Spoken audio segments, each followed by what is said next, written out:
Be careful when you're on your computer and who you let on your computer. You may have heard of malware, a type of software that attacks computer systems, but have you heard of scareware? It's called scareware, and that's because the malicious software on a website may not damage your computer, but it could scare users into giving their credit card info to scammers.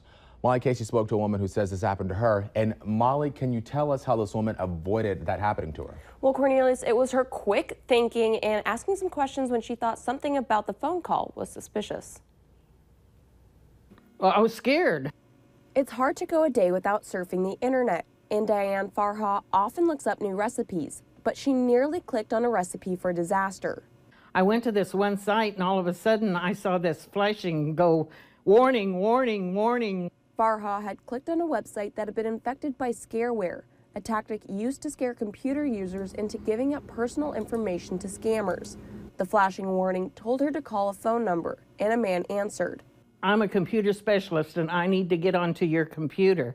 Something didn't seem right. Farha had heard scammers pose as computer technicians to get people's credit card information, so she hung up. But her screen still said that if she turned off her computer, all data would be lost, so she called Microsoft. The Microsoft man said, well, just completely shut down your computers, and everything was fine then.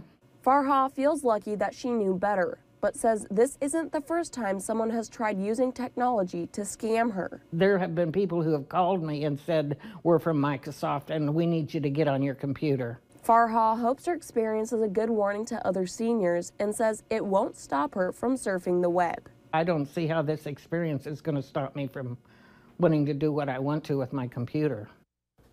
I called the number that was on Farha's screen, and a car company in Florida answered.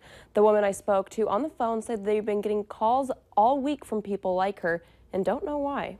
You know, stories like this are so good to get out there because a lot of people, that vulnerable population, you know, not used to using computers, and a lot of times people get scared and they give out that information. So glad she did not do that. It's true, and she told me that someone in her building actually did give out their credit card information, but was thankfully able to cancel it on time. But it's true. I mean, seniors unfortunately do have a disadvantage in the technology age today. Thanks for sharing that story, Molly.